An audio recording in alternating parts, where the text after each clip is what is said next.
Alors, dans cette vidéo, on va voir comment envoyer de la donnée au serveur en utilisant un formulaire. Donc, on a déjà notre application qui permet d'avoir une page d'accueil, voir une liste, voir les détails, mais là, on voudrait avoir un formulaire qui crée un film dans notre base de données. Ce qu'on va faire, on va se faire un nouveau composant qui va être formulaire ajout film, puis je vais créer mon composant JSX, comme ça.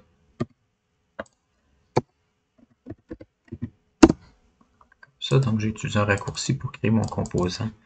C'est un plugin, c'est une extension de VS Code que vous pouvez installer. Puis dans le fond, tout ce que ça fait, ça m'écrit ma fonction, ça l'exporte. C'est vraiment de la paresse. Donc à l'intérieur de ça, j'aimerais pouvoir ajouter mon formulaire. J'ai pas nécessairement besoin d'action parce que ça va être envoyé de façon asynchrone. Puis comme ça. Donc tout ce que je vais avoir besoin, c'est mon input de type texte. Comme ça. Et avec un name, évidemment, pour pouvoir récupérer l'information. Donc là, ça serait titre. Puis, pas de valeur pour l'instant, on va l'ajouter par la suite. Si je veux avoir mon label, ça, ben, je vais y mettre, au lieu de, normalement, on mettrait l'attribut for, là, ça va être HTML4. Puis, je vais mettre titre. Pour que ça soit associé, je vais mettre le ID titre. Donc là, j'ai mes éléments qui vont s'ajouter à mon formulaire. Au niveau du formatage, je préfère avoir une div à l'intérieur, puis pouvoir styliser ça après. On peut mettre à ce moment-là les éléments là, un en dessous de l'autre. Fait que je vais mettre sur pause, je vais rajouter tous les champs de mon formulaire, puis je vous reviens.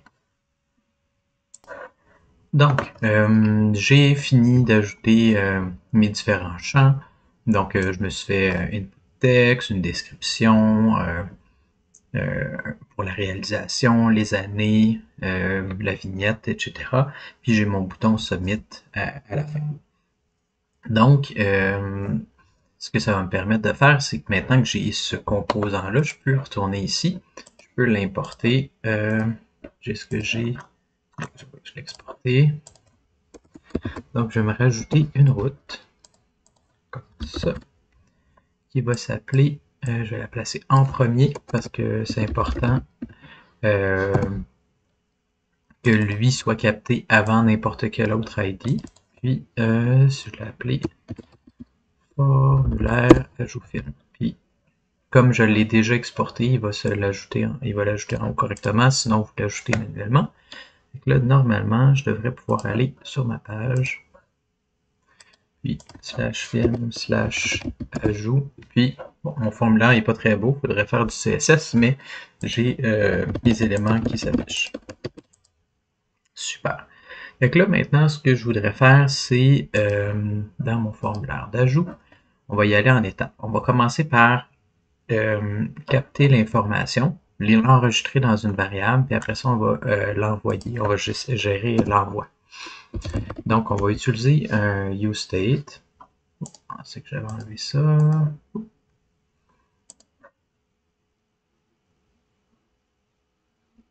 C'est bon, completion. Ouais.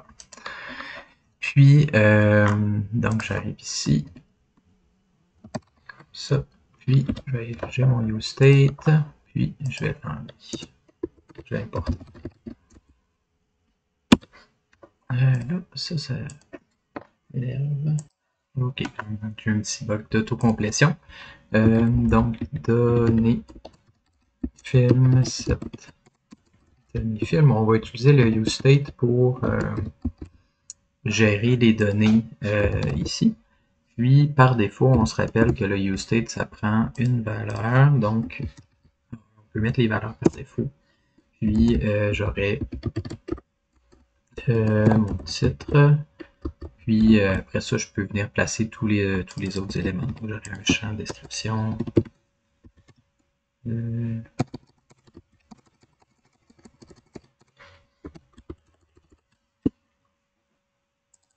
description, réalisation, année,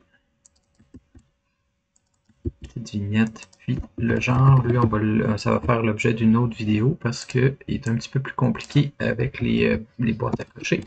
Donc, je suis capable d'avoir les informations par défaut. Donc, au changement d'un champ, ce qu'on va vouloir faire, c'est onChange. Donc, c'est l'événement onChange. On aimerait appeler une fonction. Fonction change champ. Ça, qui comporte, comme les add event listener, un événement. Puis, on peut récupérer le champ. Ce champ est égal à événement.currentTarget. Puis, ensuite, ce qu'on va faire, j'appelle ça ici onChange champ. Fait que là, je peux mettre ça sur chacun de mes champs, sauf les boîtes à cocher. Puis, ça, comme ça. Les autres, ça va être plus tard. Donc, du moment que je vais changer un de ces champs-là, j'aimerais prendre l'information, puis venir modifier ma donnée de film. Donc, name égale à champ.name. Puis le champ.name, ben, c'est l'attribut name que j'ai mis dans chacun de mes éléments ici. Puis le value, const value, c'est ce que l'utilisateur va avoir mis comme valeur. Et ensuite, ce que je vais faire, c'est que je vais me faire un tableau temporaire, un objet temporaire avec ce que j'ai déjà saisi comme objet. Donc, nouvelle donnée est égale à un tableau avec le spread operator. Je vais aller passer toutes les informations de mes données. Fait que si j'ai déjà rempli le titre, ça va inclure le titre. Si j'ai déjà inclus la description, ça va inclure la description. Et par la suite, j'aimerais rajouter la clé name. Donc, je ne veux pas le texte, je veux la clé. J'utilise les crochets carrés. 2 points, la value qui est là. Donc, en faisant ça ici, j'ai un nouvel objet, puis je peux utiliser ma fonction setDonnées-film pour nouvelle donnée. Voilà. Fait que je viens modifier ma donnée et ça va l'enregistrer au fur et à mesure. On va tester. Puis pour tester, j'ai installé un outil de développement de React. Ça me permet d'aller voir les données au fur et à mesure qui sont changées. Vous voyez que j'ai cette donnée-là. Puis du moment que je viens taper, bien, ça vient changer ici. Et que ça vient s'ajouter au fur et à mesure dans ma donnée que j'aimerais envoyer. Donc, maintenant que j'ai ça, ben maintenant je suis capable de changer les données, c'est super. Puis moi j'aimerais aussi pouvoir envoyer function on submit. Puis j'ai mon événement aussi.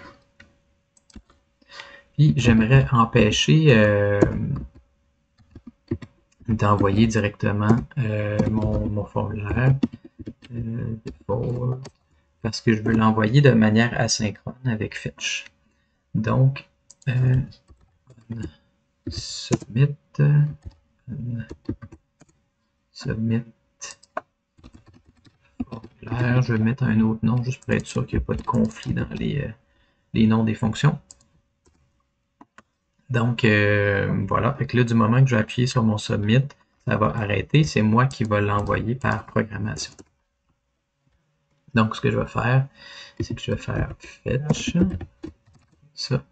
J'ai ma route que j'ai utilisée ici dans mon détail. Fait que je vais réutiliser dans le fond c'est ici.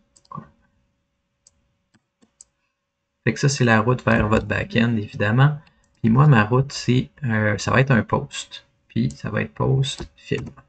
Fait que là, moi, j'ai besoin d'envoyer de la donnée directement. Fait que pour ça, je peux faire un objet envoi. Puis c'est un objet dans lequel j'ai la méthode. Puis là, j'indique si c'est post, put, delete ou get. Je peux mettre mon information comme ça. Et Moi, ce que je vais vouloir envoyer ma donnée, c'est en JSON. Donc, j'ai besoin de régler les entêtes de ça ici. Et je mets dans les entêtes, je peux changer content type, puis je lui indique le format de ce qui est censé être envoyé. Donc, si c'était du texte, je mettrais plain text. Si c'est du JSON, je vais mettre application/JSON. Et ensuite, je vais passer le body. Le body, ben, ça va être quoi? Ben, ça va être ma donnée. C'est ça ici. C'est ce que j'ai changé au fur et à mesure. Donc, je vais utiliser JSON.stringify pour passer la donnée aplatie. Puis, j'envoie quoi? J'envoie mes données de film. Comme ça. Là, évidemment, c'est une requête asynchrone. Je vais mettre async. Puis, il faut que j'envoie ma donnée comme ça avec ma requête fetch. Donc, j'appelle ma requête de backend et je lui passe mes propriétés de l'envoi. Ensuite, j'ai pas besoin de ça. Moi, ce que j'aimerais, c'est, une fois que j'ai ajouté mon film, j'aimerais rediriger vers ma liste de films.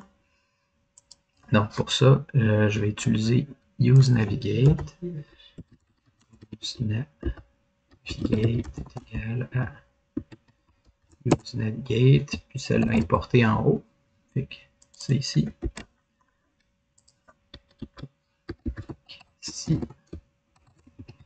Si ma réponse, donc si ma réponse c'est OK, donc je vais vous montrer qu'est-ce que ça veut dire. Si c'est OK, ben ça veut dire que la réponse elle a bien été passée, mon backend a répondu avec un code 200 ou 300, puis à ce moment-là, ben, je peux retourner à film, comme ça, ça va me renvoyer à ma liste de films.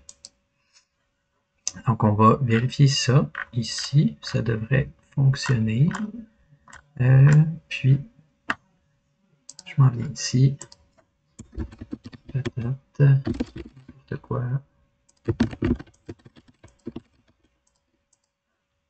Et voilà, là, ça va attendre. Oh, j'ai une petite erreur. Qu'est-ce qui se passe?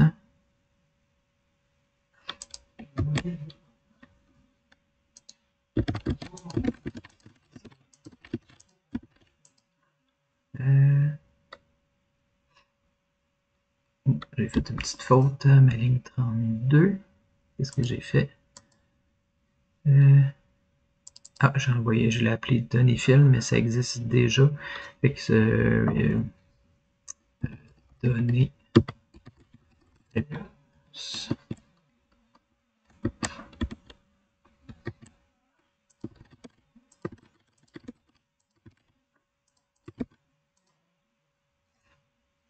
Et voilà, fait que ça l'a renvoyé directement ici à mon film que j'ai ajouté dans ma liste de films. Il faudrait que je modifie aussi ma navigation, mais rapidement, c'est une façon d'ajouter la donnée. Je vais terminer la vidéo parce qu'elle commence à être un peu longue, puis dans la prochaine vidéo, je vais vous montrer comment on peut améliorer notre formulaire, puis comment aussi gérer une liste de boîtes à cocher.